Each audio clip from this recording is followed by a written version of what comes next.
Who are you to hold yourself back from the world? We both had epiphanal moments that changed the trajectory of our careers, of our lives. Those pivotal moments where it could crush you or you rise up. And we both were like, I'm rising up. It's hard to look the devil in the eye and say thank you. You're not going to get anywhere else what we're bringing together here. Okay, so here we are, episode 2. DocShellie, Carla, and the topic is we're building on episode 1, where we looked at change, preparing for change. Now we're going to kind of move into the area of the impact that change has, not just on you, but on those around you. We're going to just explore that a little bit. How would we start that? What kind of question? I guess, were you ever surprised by the impact change had for yourself, for others? I think, we talked in the first episode a little bit about the differences or the nuances of forced change and change that we want to have, that we're ready for, that we've come up with ourselves, right? And that those impacts are very different. I think the question really is that as we contemplate change, whether or not we're putting it in place or it's coming at us. I'm going to start because there's 2 different things to worry about there. Have you ever tried to make a change and found that people were getting in your way, that circumstances were getting in your way? You want to do this, and you start down the road and you've got all the energy, but something comes along and derails you. And it's a little bit beyond the preparing for change. This is about how do you handle the change being successful when it's not just you who is going to be involved. I think that's a really big part of it Yeah, because we do not change in isolation. right. That is true. So, whatever we change, whenever I make a change, it impacts others and they have to go through a change that was not of their choosing, Hmm. whether it's individual, organizational. When change is upon us, there are more than just myself affected. And I need to be ready for that. And I think if we explored that just on the individual level, Yeah. self-improvement, that kind of approach, there's so much to be learned from organizations, really. There are lessons from the C-suite for Main Street as relates to impact Absolutely. on self and others. Yeah, and I think, certainly self is important, especially considering it's January of 2024 and lots of people are talking about their personal goals for the year, and many people set New Year's resolutions, and some have already blown their New Year's resolutions. But even in organizational change, it becomes personal because it's a change that I'm experiencing, or I'm leading, or I'm facilitating, or it's been forced upon me and nobody told me about it. A million factors go into all of that, but it does start at a very personal level. So I think being able to understand first what's going to change for me. Okay. Just consider for a moment if there was a change that you really wanted to contemplate. Think about there's the big what, and then there's the big why. So you must be very clear on both of those things Mhm. in order for the energy, the focus, the care, the commitment, the accountability are going to be able to hang on anything. You need to understand your big what and your big why. Yeah. And I think so many people don't do the why piece of it to a really important level. I think back years ago, I had a gentleman who I was coaching, had never met him before, and he was a C-suite guy. And we'd been talking about all sorts of goals that he had for his business. And one day in his pre-coaching worksheet that I had him submit, he said he wanted to talk about his weight. And I thought, I'm not a weight loss coach, but okay. And he has shared with me that he had about 250 pounds to lose. And this wasn't new. This has been an ongoing issue. And for years, his doctor had said to him, you need to I want you, like you're taking a lot of medication. I want you to be able to get off this medication and take better care of yourself. And that wasn't a good why for him. And so we really worked and had many, many conversations to get to the why of he knew what he needed to do. He needed to lose weight and the medical why just wasn't good enough for him. But when he likened it to he's got a little girl Mm, and it's if he personal. doesn't take care of himself, he won't be there to see her graduate from high school, graduate from college, potentially get married, possibly have children. And that was the emotional why for him. And that really connected. And he went on his weight loss journey. But that why so many people want to lose weight, want to get healthy.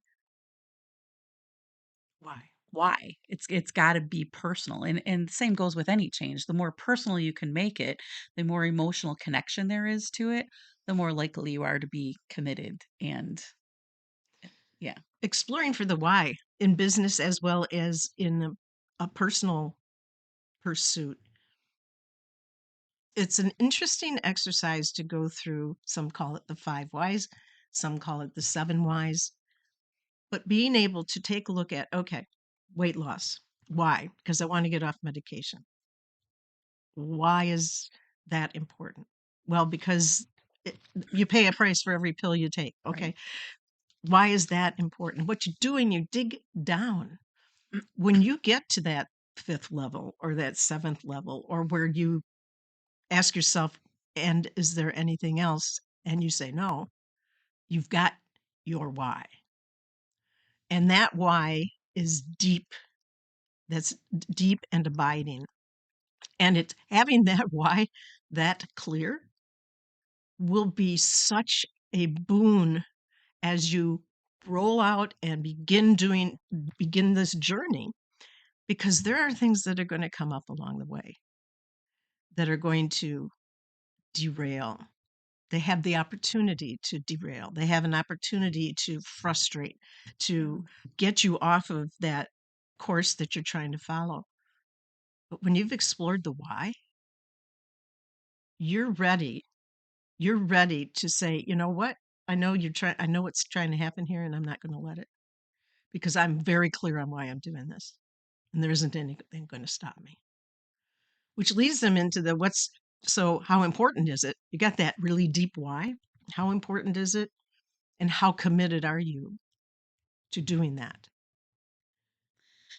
Yeah, and I think when the responses to the importance and commitment are close to each other, within a couple points of each other on that scale of 1 to 10, really makes a big difference in terms of the resilience that you have when those roadblocks do come up. When people get in your way, when well-meaning people get in your way, when your own brain gets in the way. Because oftentimes when we are going through something that requires us to change our habits, that that habit brain has got deep rooted neural pathways that say no, no, no, that's not how we do this. And so you've got to get really good at talking back to yourself and saying no, we're doing this differently now. And in fact, you start looking around you, the impact of the change you are going to make. Let's say it's weight loss. If you have a pattern in your family or in your office or your church or whatever, that there are certain expectations about who's going to be where, when, to have what kind of food or drink together. Could be something just that simple. Thursday, right? You're going on this journey and you know that's something that people expect. Okay. What are you going to do about making sure that you and they recognize that there's going to be a change? Either I'm going to come, please don't buy me anything. I'm looking to change my eating habits, but I love being there in the social setting. Excuse me. Bless you. Thank you. Let's say you want to go back to school, so you're going to go to night school. Well, who's going to be impacted by that? Family, friends, your availability changes. And you know that there are special nights that, I mean, you just don't miss. We've never missed it. You can't miss this, but I have school that night. So what do you do? How do you enlist first yourself? You've got your why, your what, and your why. You know that it's important and you know you're committed. How do you enlist the assistance of people in your circle to support you in this change, or at the very least, to be aware that change is afoot, Mhm. whether or not they want to buy in? Yeah, you asking that question causes me to reflect on some women that I was coaching that were coming back to the workplace Mm, after second 10, 15, chance. 20 years. Yeah. Yeah, yeah. And so they'd been out of the workplace for a very long time. They took breaks to raise children, to some went on mission trips. I mean, there's a variety of things that they did. But fact was, they were home more often. They were more easily accessible. So they were coming back to the workforce full time. And I remember one woman specifically talking about how distraught her children were. And these were older teenagers, but she didn't really have a conversation with them about going back to work. It was one day, I'm going back to work full time and I start next week. And they all of a sudden weren't getting dinner at the time they expected dinner. Mm, They dirty dishes were piling up. And she says, this is a big change for me. I'm tired when I get home. And so we talked about some of the conversations that she needed to have with her family because this was impacting everyone. And she didn't even think about that. She's like, I'm going back to work. And she was so excited about it, mhm, but didn't think about how the absence of her at home was going to make such a big difference to her basically adult children. And so she sat down with them and talked about some of the responsibilities that she needed them to pick up and carry mhm, so that she could be her best at work and at home. And they were all in once they had the conversation with her and they understood why she wanted to go back to work and what she was excited about. They were willing to help. So sometimes it's just having that conversation of, hey, this is what I want to do. This is what I need your support for. And we have to tell people how we want them to support us because they don't know. And you think about the what is it, the 5 love languages. Everyone's got a different way of showing support. And so if I tell you I'm going through this and this is what I need from you, you can either say, okay, you can renegotiate or say, hell no, I ain't doing that. But it's a conversation that needs to be had. And in that conversation, you're going to talk about some boundaries. Boundaries, I know people are like, oh my God, boundaries. Boundaries are good. You think about any sports game, there's boundaries, there's rules that keep you in play or out of play. They keep you safe and in the game, or you're in the penalty box, or you're on your way to the hospital with some injuries, right? Boundaries are good, but you have to communicate them. Boundaries are different than expectations. I could have all sorts of expectations of people that I never ever talk about, and I may or may not ever hold them accountable to it. When there's boundaries, it's a conversation that you've agreed to, I've agreed to, and I'm going to hold you accountable, and you're going to hold me accountable. And if we need to shift the boundaries, we need to shift the playing field, we can, but it's a mutual conversation. that is huge. Recognizing those boundaries and the expectations. How many times do we hear people say, "Oh God, I was so disappointed in so and so." Well, why? And so had no idea. Because you had expectations you were holding for that Exactly. person and they had no clue. No idea. So how can this lead to disappointment? It's important to be able to recognize. We make assumptions that people are going to get it. Don't. Be clear. You need to be clear. This is what I'm asking. I'm asking you to join me by supporting my pursuit and understanding that it's going to influence things that we used to do or what we might be able to do in the future. And I need you to know that this is important to me. So I'm expecting your support. And if it's not something that you're comfortable giving me, I just want to know that. I had a coaching client years ago who said to me, every epic success the company has had and every epic failure the company has come down to one thing: communication. And what's very fun is that usually the problem is communication, but the fix for that is communication. Yes, It is the problem and the resolution all at the same time. right. And we get so wrapped up in, "Oh, I don't wanna hurt that person's feelings. What if they don't like me? What if, what if, what if?" And playing that what if game in your head around communication can just get so in the way of, A, relationships, but get in the way of support. It can get in the way of you achieving your goals and going through whatever change it is that lies in front of you. If you're not able to talk with people about it, you probably aren't gonna be real successful at it. Probably not. Another piece of this is looking at experiences that we've had before. So learning from Yes. what we've done before, lessons learned. Sometimes we learn them ourselves, sometimes we learn them by observation, and we draw conclusions about what is and isn't hard or easy or possible. And so being able to take a look at when you're exploring your what and your why and the commitment and the accountability, there are patterns that have emerged across our lives that we explore those as relates to trying to accomplish something, making a change in this particular case. There's a lot that we could learn if we take that moment, that beat, and say, okay, what's in my head about how successful I can or will be? What's in my heart about who it is that's going to that they're just the one that's going to trip me up. I just know it. I just know it.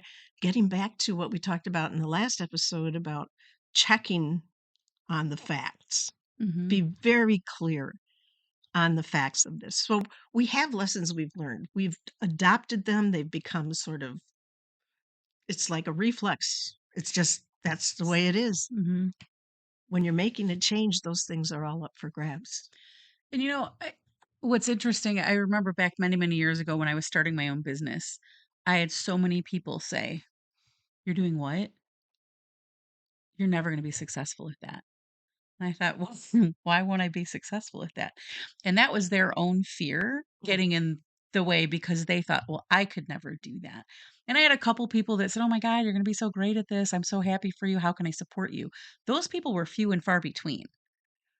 And it's really interesting because as I got clear on what I was doing and why I was doing it, and I was able to share that with people, more people were supportive of it. But it's interesting how that experience, when I think about big changes, some of that still gets in my head, right? Because that's your first memory or imprint is those people that said, "Oh my God, that's never going to work. You can't do that." And so I think and by human nature, a lot of people go to that negative side too. And so when you think about getting the support and you think about rallying the people around you to support you in the change, it can be hard to have those conversations, especially when you have thought through the impact it may have on them. And But we've got to get really good at if I know why I'm clear on my why, I can share that with you and then hopefully you'll see it and support it and be as excited as I am about it. I think that there are two things floating around for me now that one is when people say, "Oh gosh, you you're not going to be able to do that." They're in their own hearts, they think, "Oh my God, if I were to go out on that limb, I would fail." And so fear of failure Mhm. promotes this protective conversation. This is, are you sure Yeah. you really want to do that? There's another side that when we're making a change and it does impact other people, can't help it, it just does, is people's fear of your success. Mhm. Even your own fear of your success. Yes, and I think so many people think if I could just do X, my whole life will be so much better. We put so much pressure on that one thing, that one change, that one goal that miraculously, if I mean, I know so many women that have lost so much weight. One of my mentors has lost over 100 pounds. And she was like, when you lose weight, guess what? You still have all the same problems you did 100 pounds ago. Life doesn't magically become this la la land of greatness. Like, people still suck. People still have problems. It just is life. We're gonna have hard times. And sometimes we get so wrapped up in that finality of I'm gonna achieve this great goal. Sometimes there's a letdown. I Mhm. achieved it, nothing else changed.